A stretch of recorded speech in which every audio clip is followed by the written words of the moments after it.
make a goal that you don't want to, like, what's the point of bullshitting anyone about anything, right? Like, if you are not who you say that you are, it will come out eventually. If you can't do what you say you can do, or vice versa, it will come out eventually. Like, life just works that way, especially nowadays in this digital technological economy. Like, you can't hide shit, right? Whether it's stuff about you or your work or your skills or whatever. So just be like, why would you not want to do the hard work of getting to know your true self so that you can live and work and talk and think out of that place, right?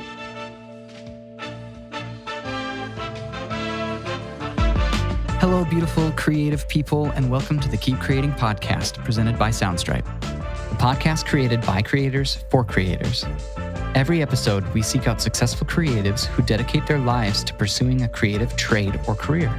We ask them some questions and soak in all the truth their stories seep. Also, we can package it up and provide more creatives like you the inspiration, education, and tools to grow in your own unique pursuit to keep creating. I'm Joel Porter, and I'm excited for the opportunity to host this show and dialogue with our guests about what creativity looks like in their lives. So, without any more delay, thanks so much for listening, and let's get started.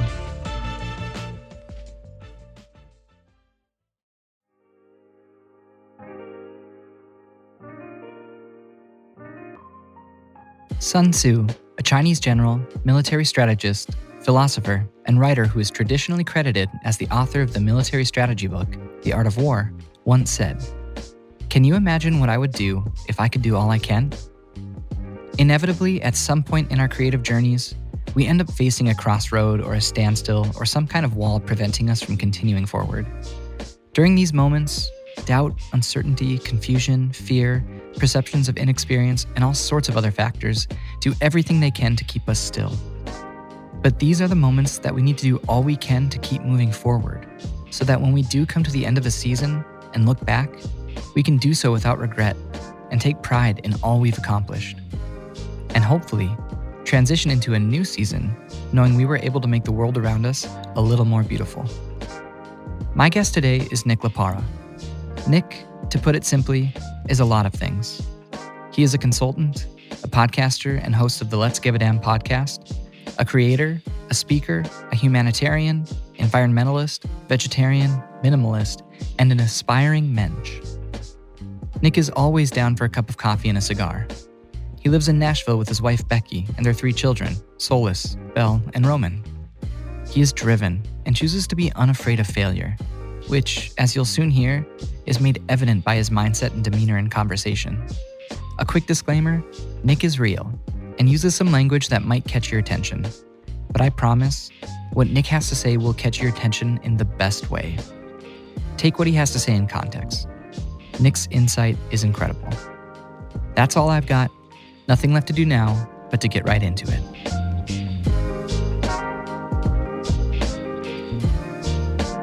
Today, we are here with Nick LaParra. What's up? Nick, thanks so much for being on the show. I'm excited to be here. Thanks for the invite. How are you doing today? Fantastic, besides my asthma annoying the hell out of me. I can't breathe really well right now, but we'll get through this. Okay. And I'm alternating between my inhaler and this like CBD vape pen that I have that they both like control it, or else I'll just not be breathing. Yeah. No, we'll be fine. We're good. I think I'm on the tail end of my every quarter of the year. I have like a week where it hits me. I think I'm on the tail end of it, so we're good. That's good to hear. Besides that, excited. Everything's wonderful. Good, man. So for everybody who doesn't know who you are, I'm going to start off with the hardest question of the day. Who is Nick LaParra? Yeah. I am a husband to Becky, father to Solus, Belle, and Roman. I am a podcaster, the Let's Give a Damn podcast and broader business platform. I do consulting, which essentially means I get paid money to give people advice and help them do whatever they do better. What else? I've done a lot of traveling in my life, and I'm sure maybe we'll get into some of that. I grew up overseas, and right now, for the time being, We live in Nashville, Tennessee. Yeah, We'll see how local. long. We'll see how long that lasts. We have met some of the most incredible people ever here in Nashville, but it doesn't feel like home. Hearts being called somewhere It else. doesn't feel like home. And I've moved enough to know that I don't want to settle for anything less than this feels like home. So you where know? feels like home? Where are the prospective places? Yeah, that's a great question. So my wife and I, we got engaged 12 years ago in New York City. I'm from New York. My wife's from Pennsylvania. So we're Northeasterners by blood and by culture and grit and the way we talk and think. It's very Northeastern. And there's so many people, even here in Nashville, that used to live in the city and moved here, slower pace of life, cheaper living. It's not great for kids. And not all of those reasons, not that we want to pay more for our life and lifestyle, but for so many of the reasons that people move away, we actually want to move there. We like gritty. We like hustle and bustle. We like going against the grain. I'm a contrarian by nature, and that is both a blessing and a curse. I'm an 8 on the Enneagram, challenger, protector. So when everyone is going this way, I'm usually trying to find some reason or way to go that way. And so, not that anyone is wrong for leaving New York City. It is hard, but it's more amazing than it is hard, in my opinion. And so that's our first place that we would like to go. We've also considered many, many, many, many times. I grew up overseas. I've spent many years visiting or living around the world. And I would love to raise my kids, at least for a portion of their lives, overseas. And that could happen with New York City as well. Like, we don't have to stay in New York. So we've also thought about, especially, we definitely do not have to get into this, but kind of depending on even what the political landscape looks like in a couple of years, I've done enough traveling to know it's not impossible. People are like, I could never do that. Yeah, you actually can. Expats are a dime a dozen. Like, they're all over the place. And so moving doesn't seem as audacious as it does to probably most other people. So New York, overseas, and our third prospect would be moving back to where we just moved from, which is the Pacific Northwest, God's country. Oh, it's beautiful out there. I mean, weather, people, everything, the music, the beer. Weed is not illegal. Like, let's talk about the plethora of reasons why the Pacific Northwest is just, like the landscape, everything. You want to climb a mountain today? Yeah. You can. You want to go to the ocean? You can. You want to go to the desert? You can. You want to go to an actual rainforest? You can. All that, like, just pick your direction from Seattle or, so that would be the third option. So we'll see though, it also wouldn't be, we've talked many times about, it wouldn't be the worst thing in the world at all to stay here for a few more years. It's a wonderful place. I just have to walk around with my inhaler in my pocket, but I'll be okay. Oh man. So where did your creative journey begin? Where did you start thinking, okay, I really, really care about storytelling and I really, really care about creativity. How can I implement this into my life and make it a living? Yeah, it has been it was a long journey getting up to the point where I saw myself as a creative storyteller. So most of my career so far, I wasn't actively involved in storytelling per se. Everybody's always telling a story, right? There's always a narrative. There's always some way we can piece these things together, but it wasn't actively like, this is what I do for a living. And so for 13 or 14 years, I was in the nonprofit space, everything from executive director, communications director, marketing director, here in the US, overseas. And a lot of it was, operation stuff. It was execute. It was get things done. We have this huge conference to put on. We had this marketing campaign. It was that sort of thing for a long time. And I got to work with amazing people over the course of that decade and a half. And when in 2015, I decided to leave that world. For me, it was time to explore the for-profit world as an entrepreneur, but also I've learned so much. I don't take for granted the amount of amazing people I've met, places I've been, things I've done. I want to find ways to use what I've learned to now help other people. And that's when storytelling really began to come into play. A year after that, once we left, we moved from Tacoma, Washington, just south of Seattle, to Nashville, Tennessee. But then Nashville didn't work out, so my family and I spent a year and a half vagabonding around, literally just like couch surfing with family and friends and just, exploring and not really being in one place for a year and a half. It wasn't until the end of 2017 that we actually landed here in Nashville. It was during that time that I was already in love with podcasts. We're on one. I listen to so many and I create one, and I've helped others create many podcasts, and I'm currently working on my second. It's a beautiful medium, right? It's a great storytelling platform that people can take anywhere. I'm not actually a big fan of, I will go, weeks. I'll go weeks without watching a TV show. I'll go months without watching a movie. I appreciate the medium, and I'm actually doing more stuff in the visual entertainment world right now, but it's not my favorite way. It's not a way that, what I love about the podcasting world is the people listening right now have no idea what the fuck we're wearing, doing, thing. Like we could be throwing our arms around, we could be naked, we could be fully dressed. It doesn't matter. Like anything could be happening right now, and they have no idea. All they have to go on is my voice, your voice, and the pictures we're creating for them, right? And so podcasting to me was a very natural first step into becoming a storyteller, a verbal communicator, and then seeing where it took me from there. And so, again, I don't think I could have started speaking more for a living, 10 years ago. It would not have been nearly as effective had I not put in the time to lead small teams, big teams here in the US, overseas, big conferences, small conferences, huge, do all this stuff to get to a point where it's like, I think now I have something to say. Not everything. I'm still very much in a learning mode, but I have more to say than I did back then. So now seems like a time for me to begin creating. So how did you get from that point right there where you recognized, okay, I think I might have something to say, to starting to craft the stories that you've told now for 5-6 years? I just did it. I didn't know what the hell I was doing. I just started. So I found people. I started listening to a lot of interviewers. I listened to a lot of people that I liked and a lot of people that I thought were horrible interviewers, storytellers, to learn what I loved, what I didn't love, and not to copy them, not to become a Howard Stern Jr.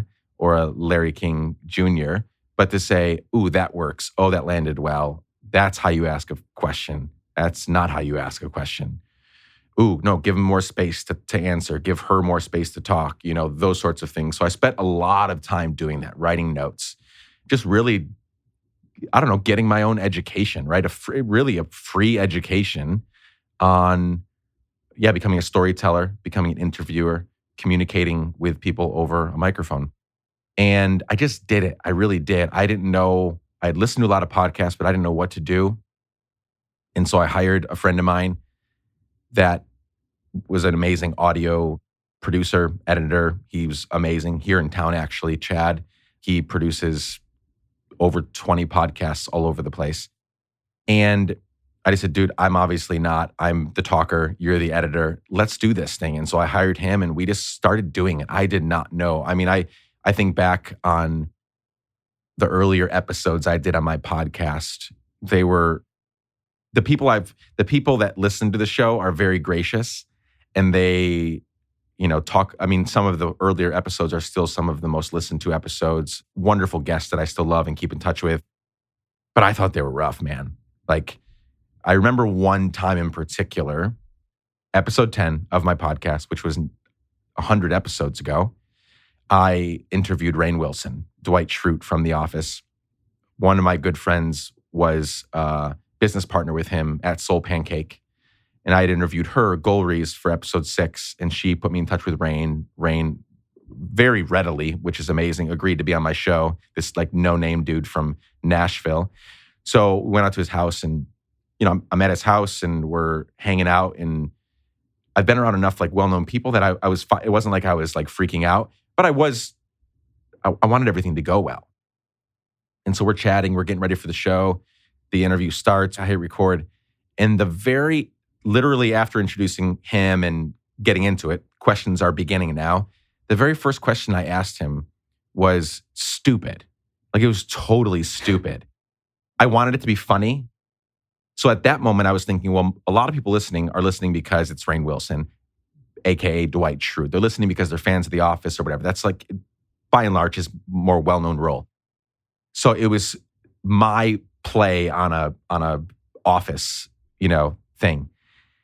And he kind of paused and he said, why don't we save that question for the end so that people will actually listen to what we're talking about, and then we'll get to the funny Office thing. And I was like, oh shit. Like, that was just so dumb to start this conversation with the punchy. I'm not saying it was a bad question. I thought it was a funny, good question. And later we riffed on it, and we had a funny moment later on, 45 minutes later.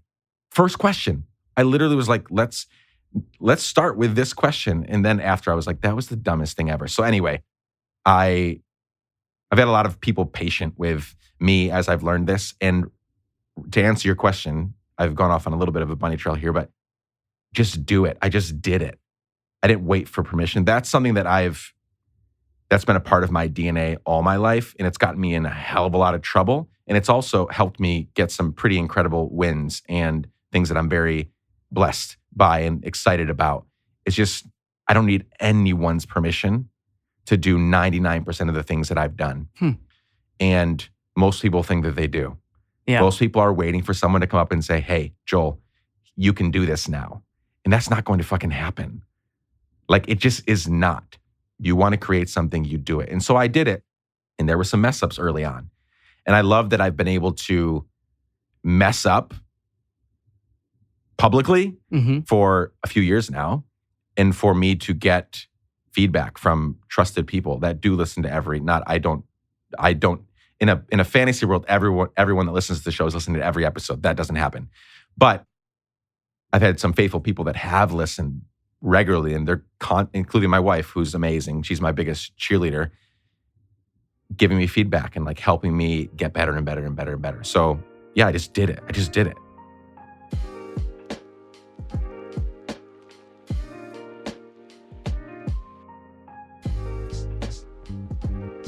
So as you're continuing to do it and you gain more and more experience, what are a couple of things that you have learned from like major failures? If you're willing to share, like what are a few major failures that you've encountered over the course of this growing period? And how did you bounce back from those? Yeah, one actually I just had a pretty massive failure that wasn't all my failure. And don't hear me saying that. Like, I am very ready I'll lay all my failures on the table. Anybody that wants to know anything, I'm an open book. But this one truly wasn't all me, but there was me in it.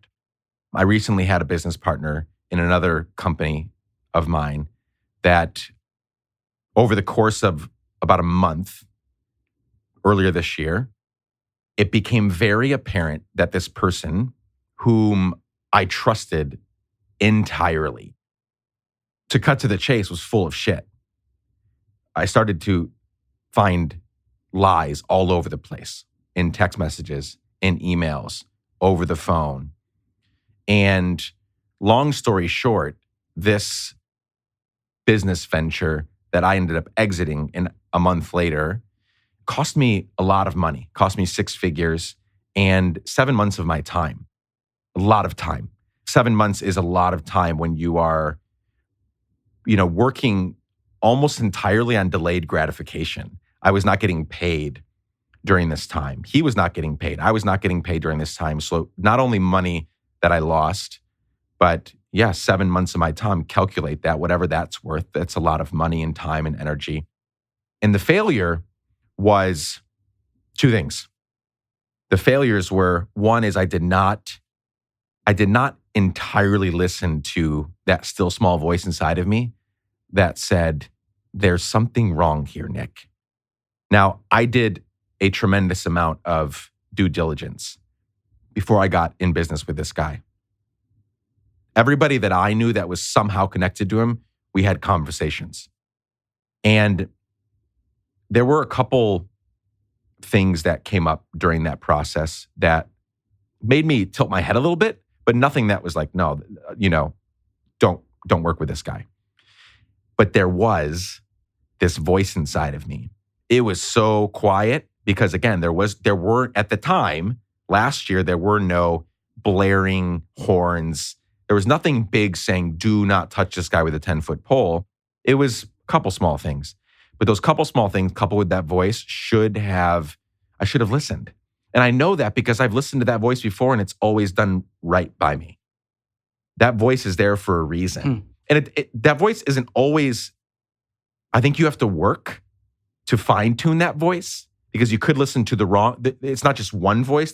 I don't know if it's different voices or if that voice has different ways of communicating. It's not always, whenever you hear that voice, doesn't mean you don't do something because that voice can tell you to not do something crazy that ends up being, the business that blesses you and your family and generations past that, right? So we don't not listen or listen to that voice always. But I feel like I've done a lot of hard work to fine tune that voice. And that voice clearly told me months ago, there's something off here. This is too good to be true. And I didn't listen. And so, that was 2 months ago, the partnership ended. And again, all of that money and time and energy out the door. How did I bounce back? Thankfully, people with my personality, let me just say it this way, it's really hard to get me down, and there are virtually zero ways to offend me. You could say anything you want to me about me or anything, and I just don't, not that we're going to have a fight on our hands. Like, I'm going to argue with you and we're going to talk this out, but offend me and hurt me and get me down, it's virtually impossible. And I don't know why that is. You definitely can't buy that. And, I grew up in a third world country. I've seen a lot of things that most people will never, thankfully, have to see in their lifetime. People murdered right in front of them. I lived in one of the dirtiest cities in Central America for years, and I've traveled all over the world. I've seen stuff. So maybe, over the years, it's been just a collective, my collective experiences have helped me become this way, coupled with my personality traits. So when this happened, I wasn't down. I wasn't even hurt. I don't want to do anything to this guy. Like, I wish him well. I really do. I probably could have taken legal action in some ways because there were some very concrete things that he broke his word on. I wish him well. I hope he gets better. I hope he finds help. So there's nothing there that wanted, but how did I bounce back? I spent so I had a massive failure. For the 30 days after that failure, I almost, besides my weekly podcast, I quit working altogether. And I did one thing. I sought out my mentors. I have 3 mentors that work with me on a regular basis. And I spent a lot of time, 3 mentors and my wife. I spent a lot of time processing through what I did right, what I did poorly, what I could have done better, what I did too much of, and how to fucking avoid this from happening again, right? Mm-hmm. Because although I'm not hurt by it and I can make more money and I can do better next time, I don't want that to happen again. That's the big lesson is we should not avoid failures. We should invite the failures to come, but just not have the same thing happen again. Repeatedly, right? And so, that's how I bounced back from that one. I'm trying to think of, is there any follow-up questions on that? Actually, you talked about having mentors, and that's another thing that I would really love to dive into. How important do you think mentors are, and what is it that you look for in a mentor? Yeah. So I try, in most circumstances, to be the dumbest person in the room. If you are the smartest person in the room, get the hell out. Not that there won't be times and places for you to be the expert. Hopefully, if you're doing something right in your career, in your life, in your craft, in your creative outlet, at some point, at many points, people will invite you into a room and say, teach us, sensei. Like, give us, we want you to teach, we want you to speak, we want you to show your art. We want to showcase who you are and what you do. That's not what I'm talking about. But by and large, be the dumbest person in the room or get out.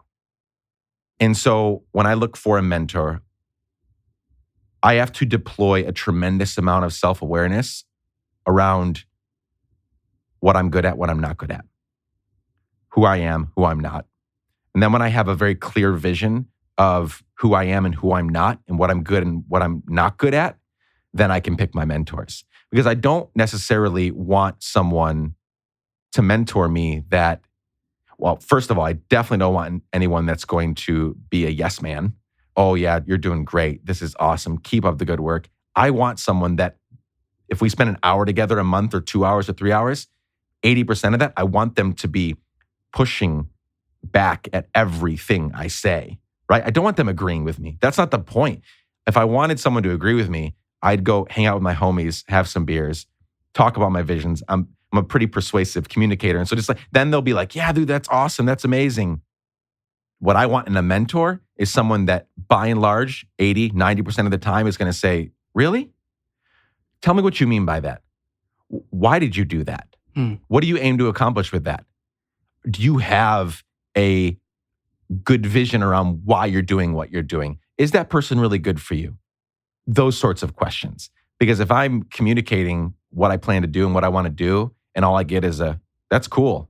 That's not a mentor. That's a pal. That's an acquaintance. And those are fine. We need those cheerleaders. We need those people to help us. But what I don't want is, in a mentor especially, is someone who is going to agree with me. And I want them to be an expert in their field. Again, I can get wisdom from anybody and everybody. Doesn't matter who you are. At some point when we interact, you're going to say something that I'm going to be like, that was great. That was deep. That was good. That's not what I'm looking for. I'm looking for people, men and women. In my case, I want to be very surrounded with, all types of people and leaders, is someone who is an expert in their field, someone who has something that I don't have, someone who is top of their game.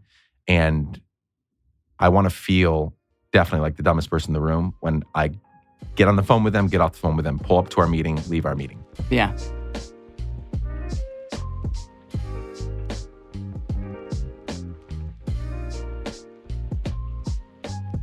You had just mentioned also that like self-awareness had been such a big part of making sure that vetting any mentor had a due diligence and a process to it. Like, what are some things that you can recommend to the listeners that are here today dealing with self-awareness? What steps have you taken to like increase your own self-awareness and find, some of your shortcomings or some of your strengths and then to play off those? Yeah, it's great. This is all just by personal experience. I'm not an expert in this in any way, but I do believe that I have done a lot of hard work to become self-aware. Some of the ways that I've done that is, well, first, going into the process of becoming self-aware, make a goal that you don't want to, like, what's the point of bullshitting anyone about anything, right? Like, if you are not who you say that you are, it will come out eventually. If you can't do what you say you can do, or vice versa, it will come out eventually. Like, life just works that way, especially nowadays in this digital, technological economy. Like, you can't hide shit, right? Whether it's stuff about you or your work or your skills or whatever. So just be like, why would you not want to do the hard work of getting to know your true self so that you can live and work and talk and think out of that place, right? So how have I done that? I have chosen to not consume a lot of pointless information and media. That stuff is fun, and I'm not saying I don't do it. I have shows that I watch occasionally and a movie every few months, and like every once in a while, it is fine and good and dandy to just sit down and just veg, right? We need that. I'm not saying don't do that. What I am saying is the default for most people is work and work and work and work and work. And then when you're finished working, you just veg and you put just shit in front. It just is. It just is. It just is shit. It just is not helpful in the grand scheme of life, right? You are no better. I'll give you an example. There's one show that I'm watching right now, which is just pointless, but it's so fun. Schitt's Creek. I am no better. We watched one episode last night before I did my work to prepare for the week. Every Sunday night I do some work to prepare for the week. So before I did that, we got the kids to bed. My wife and I had a snack. We watched an episode of Schitt's Creek. I am much better because of the prep work I did for this week, which I always do on Sunday night. I am no better because of Schitt's Creek. It was fun. That show is hella funny. Am I any better as a human because of it? No. And so during so many key times in our lives when we should be silent and meditative, we should have a meditative posture and really listening to what's going on, we drown it out with noise and pictures and stuff, aimlessly scrolling through social media, any number of things that aren't the hard work that we should be doing to really get to know who we are so that we can just be real and know when to get into this and when not to get into it, when to do that project, when not to. And working, I think when you do that hard work, when you really become in tune with who you are through silence, through meditation, through reading, through writing, journaling, those sorts of practices that have been proven for tens of thousands of years to work. We've now said, I think we know a better way, and it's scrolling through social media. It's knowing everything about everything at all times and being in the know at all times. And I don't think it's any wonder why the tremendous volumes that we have of just great literature and writing and thinking and wisdom, it's dramatically decreased in this day and age because we're not doing the hard work of being able to actually think those thoughts and create those books and readings and writings and so on and so forth. I read a lot of books. Just hit number 30 for 2019, which is nothing compared to my wife, who's at 49. Jeez. She's just a voracious reader. But even some of the ones that I've read already this year, if you just look at, which is not, I'm not saying this is so bad. I'll preface that with not saying it's so bad, but it's all regurgitation. Like most of the stuff that I read, whether it's business or marketing or brand stuff or whatever, it's just a regurgitation of wisdom that's been around which is not, again, it's not bad, but it's not anything, it's not novel. It's not a new take on it. You're just literally changing a few words to what Marcus Aurelius said. And now you got this new Stoic book, right? Or you're rewriting what just Napoleon, there's just so many books and authors, and not just books, but there's so much entertainment and communication being developed today that is just not new because we're not doing the hard work to silence ourselves, listen, learn, grow. We just drown it out. And so, yeah, with just the self-awareness for me has come through intentionally quieting myself, meditation, just being okay with the silence and all of the shit that comes up when you're silent. Not trying to fill every single moment of every day with something because, we talked before getting on the mic about a friend of mine who, took his life last week, and may he rest in peace. And he is and was amazing. And to this day, none of us know, or I don't know why he did that. But so many of us are trying to stay so busy. So I'm using him as an example, but I don't know what he was going through in the moment. But so many of us are just so busy that we never get to quiet long enough to hear what we need to hear and to meditate on what we need to meditate on, because it's on to the next thing, on to the next show. I think TV is meant to, it's easier, inertia. It's easier to sit on the couch and let, Netflix says it, starting the next episode in 17 seconds, 16, 15, 14. And by the time you're thinking about it too long, it's already at 3, 4, 2, 1. Sorry, 4, 3, 2, 1. So just easier to just let it go to the next episode, right? Instead of get up, go to bed. You need your 7 hours. Shut the fucking TV off, because that just has a domino effect. Then you're not going to the gym, and you're not taking time to meditate in the morning.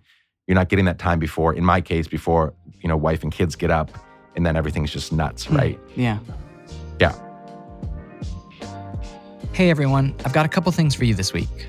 First, as always, I have to give a quick shout out to Isaac Joel for his work on the track Borealis, which is this episode's featured track. You can license Borealis and a bunch of other tunes by simply heading to soundstripe.com/keepcreating. There you'll find a custom playlist of all the songs we use on the show. Second, a quick PSA.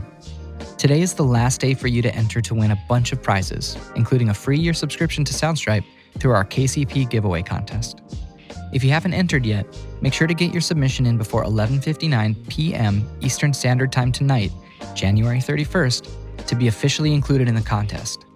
For more information on this, and for all contest guidelines, click the giveaway link in the Soundstripe Instagram bio, or go to soundstripe.com/blog and look for the Keep Creating Podcast giveaway post. Cool. That's all I've got for you this time. Let's hear more from Nick. So on that, then, you said that you read a lot of books. Yeah. And that's a source of self-awareness for you. Yeah. Do you have a couple favorites that you would recommend everybody read in order to become more self-aware, or any of them that have really affected the way that you think? In particular, I know, Yeah. I mean, you read so many books a year. Yeah. No, totally. I'm trying to think of some that I've read recently that would really hit home. One of them is not, I just spoke of these like amazing books of times past that contain so much. This is not that, but it is a collection of, what I love about it is that it's a massive collection of wisdom. Tools of Titans from Tim Ferriss. So Tim is a prolific interviewer, very successful podcast and platform.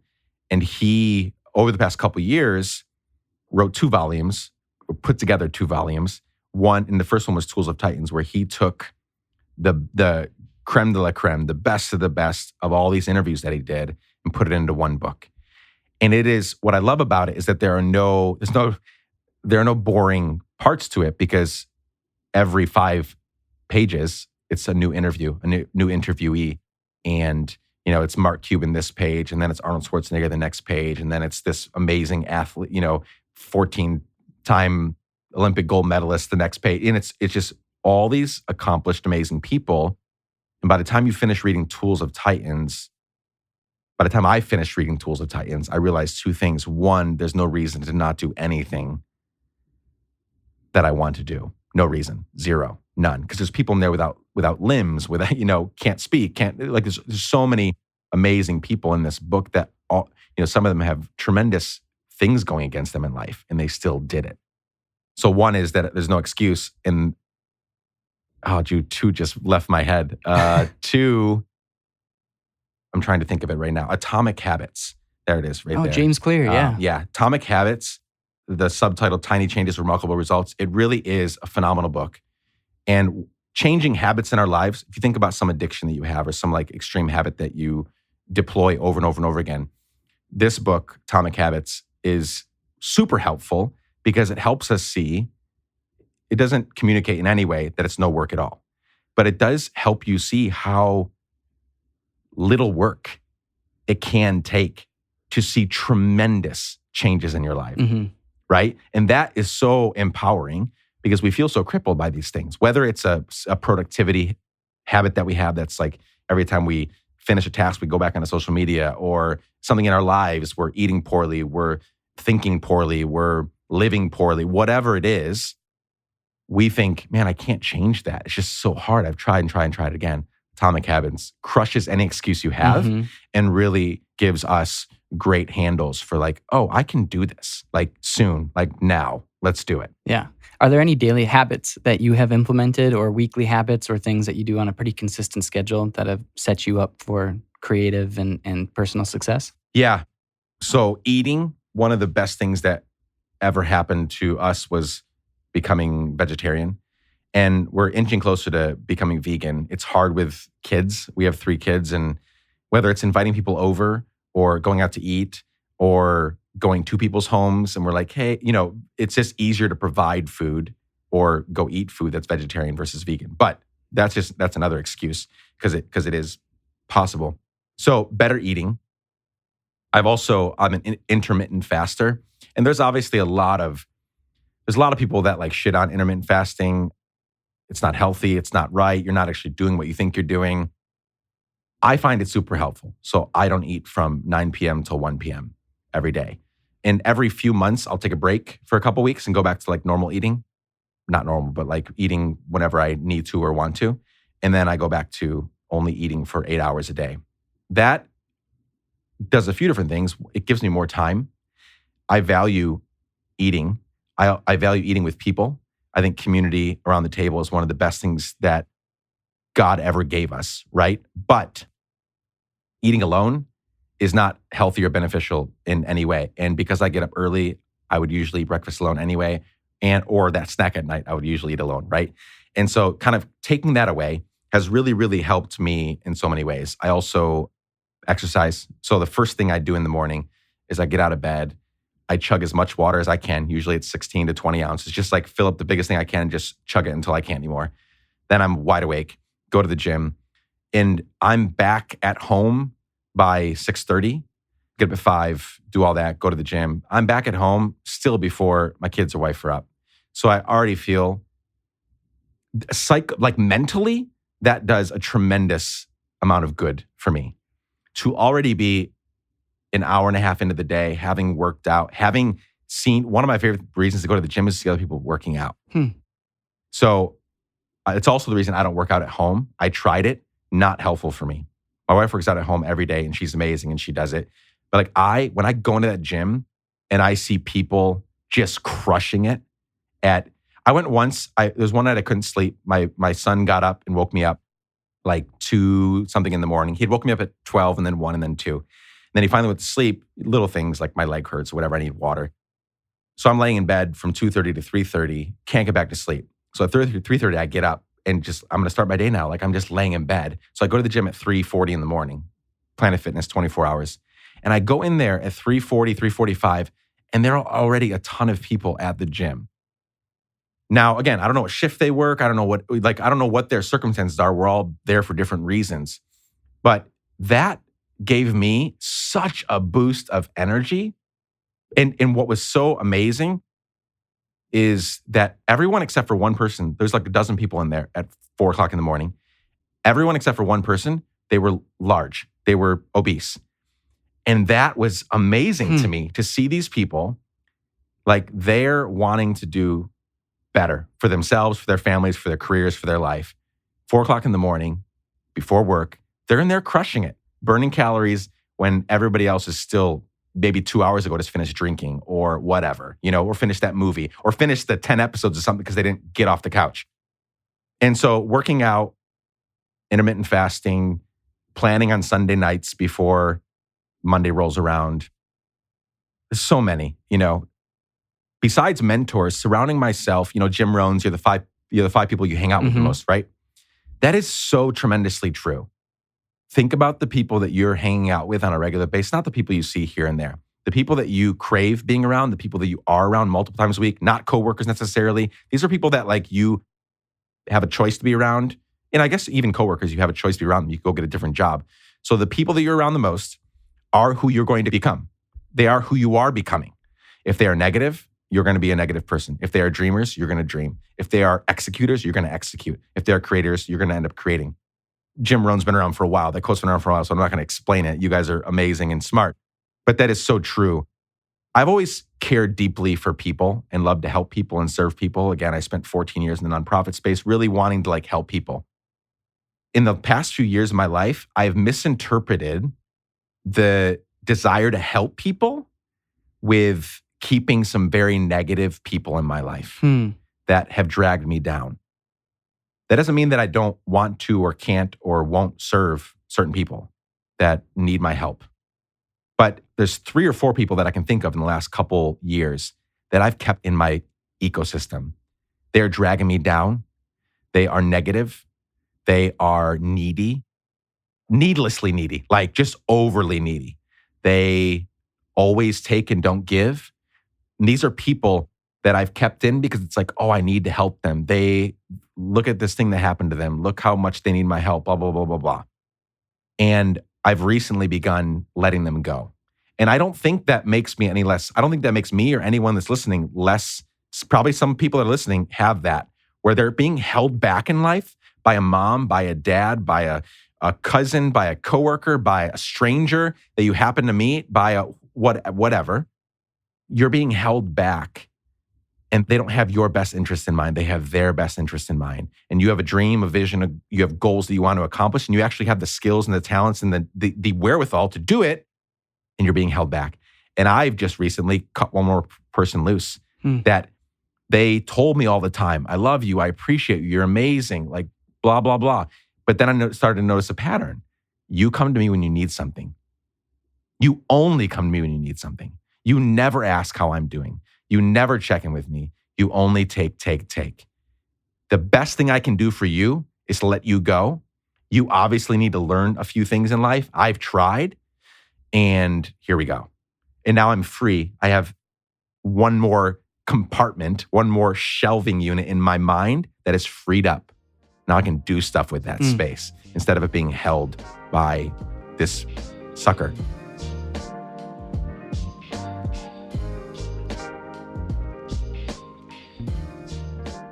If you were to look back at your past 10 years of life and give a younger version of yourself a couple pieces of advice, what would those things be? Some context. Yeah. The context is I did not grow up around people that wanted to do something and did it at all costs. I grew up around primarily, and this is not shitting on my dad or a lot of people that I grew up. They may have had ambitions and dreams, but they didn't do them. They're more or less 9 to 5 kind of people, like get a job and get it done and then go home and veg or do whatever I want to do, whatever the pleasure part of me wants to do, and not really believing that the sky is the limit, right? Not really always talking about, oh, look at those amazing things those people are doing, but then not actually doing it yourself. When you can do it. You have to have some dream, something that you want to create and accomplish, right? So that's the context. I didn't grow up around, and I grew up around having adventures, lots of adventures. Grew up in Guatemala, traveled the world by myself and with other people. But there was never anyone saying, what drives you? What wakes you up? What is the first thing you think about when you wake up in the morning? And why the hell aren't you doing that? Nobody. So it wasn't until mid to late 20s that I fully grasped that being a creative entrepreneur was even a thing. You see businesses, you see companies, so you're like, somebody started that, but you don't actually think it's something that you can do because no one around you doing it. Everyone around you is essentially a worker bee. They're just doing their thing, clocking in, clocking out, chilling out, and they're not paying attention to that still small voice that's like, you can do more, you can do better, you can do this. And so if I were to go back to younger me, it would be go out and find the people that you can align your passions with them and you can align vision with them and they can encourage you, you will encourage them. When I was younger, there was no excuse for me not to accomplish my dreams, but there were fewer resources, right? Like anybody growing up right now, you see all these like young vloggers, YouTubers and, these young entrepreneurs that are in their early, late teens or early 20s, mid 20s, already just like crushing it, right? I had versions of that, but I was still in I had dial-up internet, right? I had first generation iPod. I had cell phones before there were iPhones, which is not the case for a lot of young people, today. A lot of creatives listening to this. Their first phone was an iPhone, right? But still, there were no excuses. I still could have done a much better job. So I would say, Nick, there's a better way out there. There's a bigger way out there. Go find those people. They're there. Go find them, attach yourself to them, and just fucking do it. Mm-hmm. I've learned so much in the last few years, especially about how even if you lack resources and lack the wherewithal and lack the talent, like there's a way to do it. Whether it's you bringing somebody with you or you getting onto YouTube and learning how to do something or taking a master. We have so many resources. You've got, Masterclass. You've got a company called Masterclass that'll bring you in the room with some of the best creators and executives in the world. And they're going to just, for a couple $100, they're going to tell you everything they know. You can get a Harvard MBA for a couple $100 now. That was never before in the history of time. And so I would go back and say, Nick, there's no excuse for not doing what you should be doing right now. Figure out how to do it. Is there anything that you wish that you were better at? Like a skill? Is there a skill that you wish that you were very, very proficient at, but you're not? And why do you wish that you were good at that skill? That's a great question. And that's going to be very practical because I've been thinking about this a lot. I wish I had this skill of editing video and creating video content. Could I do it? Yeah. Again, I just went on for 5 minutes about how the resources are at our fingertips. They are there. Mhm. I could learn how to become a video editor. When I started to realize that the sky isn't even the limit because there's space after that, right? Like when I really grasped that as a person in my soul and my spirit and my heart and everything really got that, and I realized I can do whatever the fuck I want. I was married, had 2 kids at the time. In my 11 years being married, we've moved to 4 different states and 10 different homes. Like life has been wild. So by the time I realized this, had this epiphany, life was hard. Life is hard. Life's busy. I don't have the free time that maybe even so many people listening right now do. In fact, I will say this right now into the mic because I have a lot of people that I get the privilege of mentoring, and most of them are single and amazing and super talented. If you are single, please take advantage of every single moment you have. You have more time now than you will ever have in your entire life. So right now is the time for you to take that class, build that company, create that product, paint that painting, write that song, you name it, make that podcast. You have work your job from 9 to 5 if you're still in a job and not creating full time yet. And then you have from 6 till 1.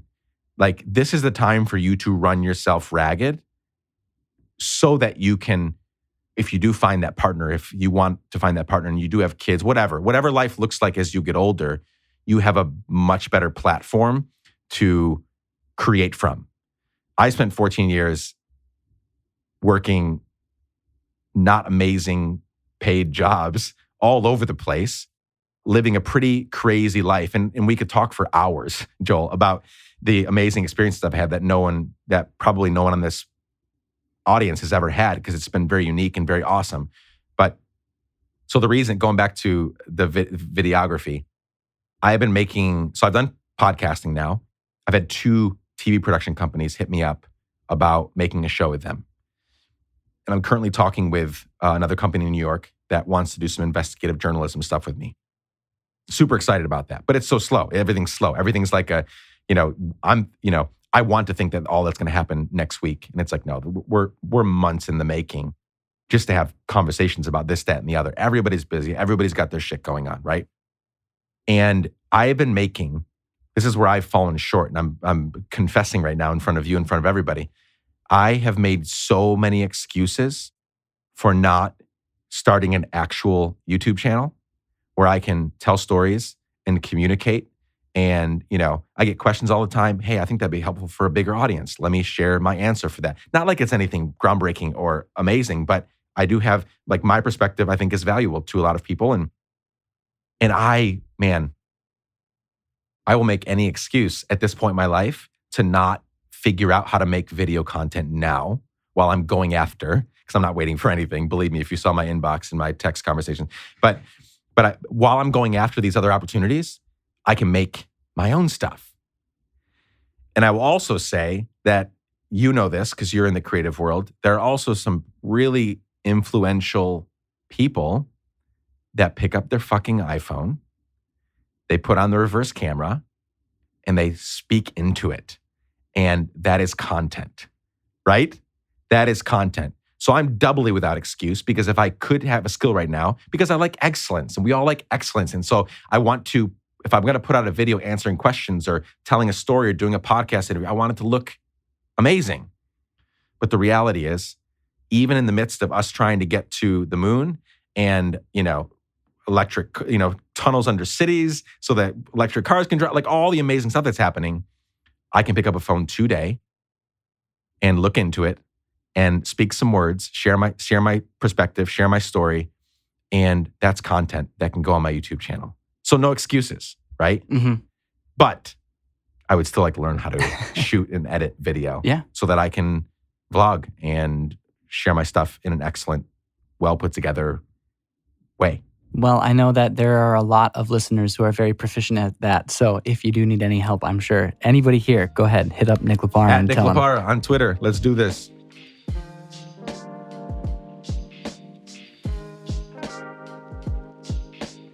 I just have a couple fun questions Yeah, now let's do it. to wrap up.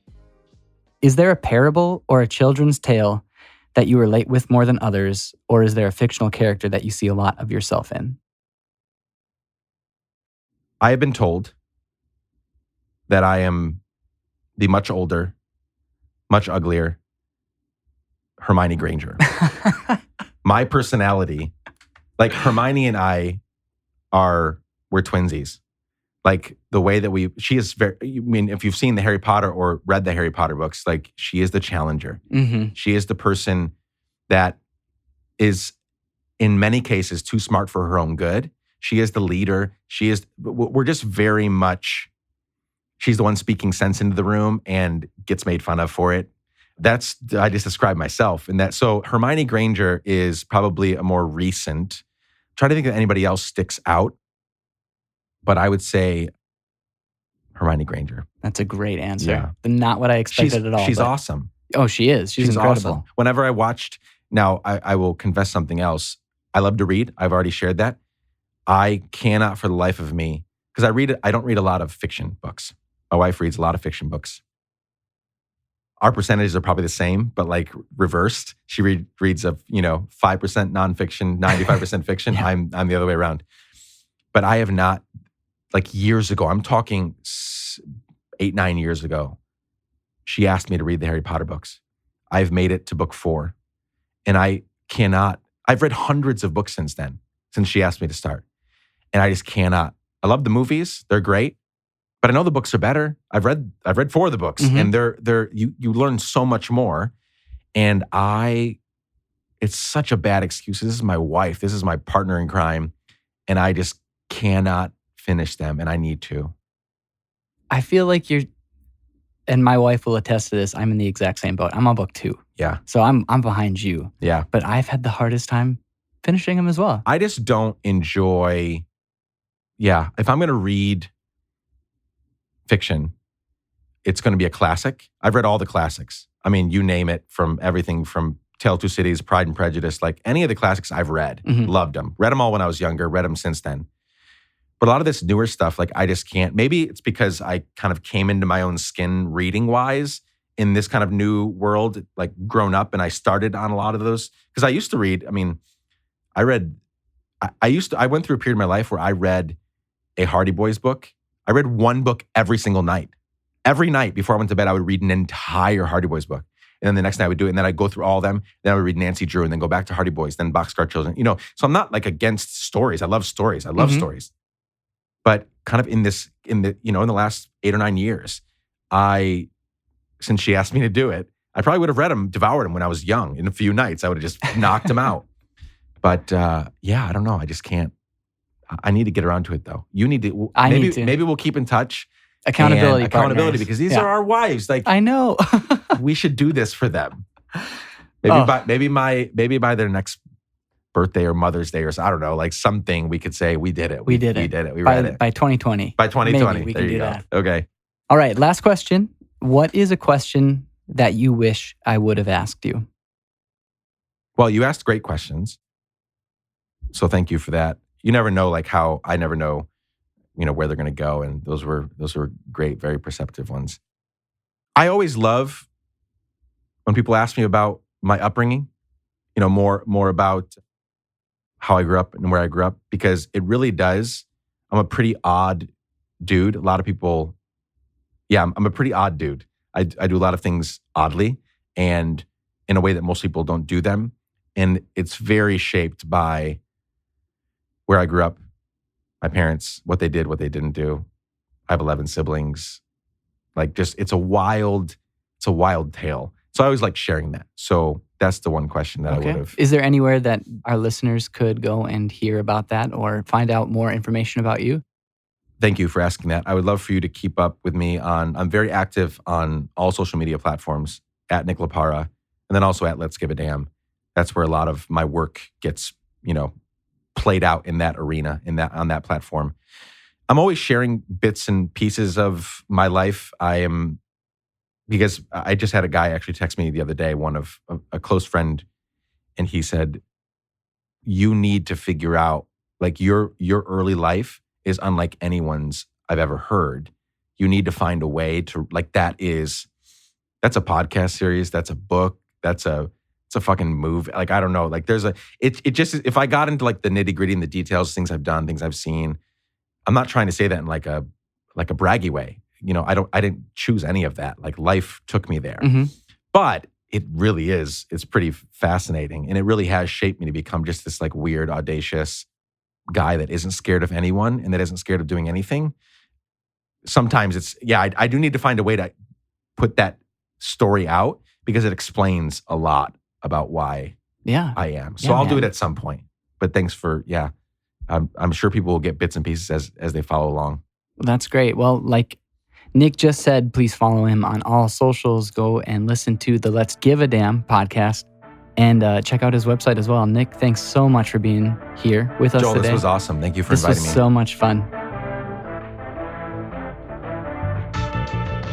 I want to thank Nick again for being on the show, and I hope he made you feel eager to get out and start whatever it is you've been dreaming of doing. Make sure to subscribe to our show so you don't miss future episodes, and help us build a healthy and collaborative community of creators by sharing this with someone who could use some words of inspiration today. And lastly, I want to thank our team here at Soundstripe for making this show possible. If you don't know who we are, Soundstripe is a subscription-based music licensing company that provides unlimited music to subscribers for all video and creative needs. If you need music for your podcast, YouTube channel, vlog, radio show, film, anything, go to soundstripe.com to learn more about our amazing library of music and sound effects. We also create and curate a ton of inspirational and educational material that's featured on our blog and social channels. With everything we do, our mission is to keep creatives creating. So once again, thank you all for joining us this week. Hope you check back with us next time. And remember, no matter what, keep creating.